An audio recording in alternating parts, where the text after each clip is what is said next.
ও ভাই, আজকে ডিনারে কি করব? ফ্রাইড রাইস বানাও। Fried rice. তোমার স্পেশাল এগ ফ্রাইড রাইস। ওকে।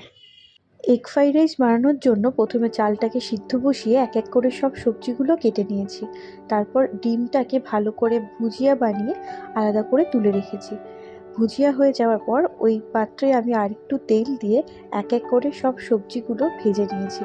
আমি এর মধ্যে গাজর, ক্যাপসিকাম, পেঁয়াজ কুচি, আদা কুচি, রসুন কুচি ইউজ করেছি। আর সাথে একটু নুন দিয়ে এটাকে ভেজে নিয়েছি। আর আমি একটু এর মধ্যে ইউজ করেছি সয়া সস আর ফ্রাইড রাইস মশলা। এটা অপশনাল, না থাকলে কোনো প্রবলেম নেই। তারপর আগে থেকে সিদ্ধ করে রাখা ভাতগুলো দিয়ে এবং ডিমটাকে দিয়ে ভালো করে নেড়েচেড়ে দিলেই ready egg fried rice. Dinner ready. একটু জাস্ট টেস্ট করে বলো কেমন হয়েছে। দারুণ। Thank you.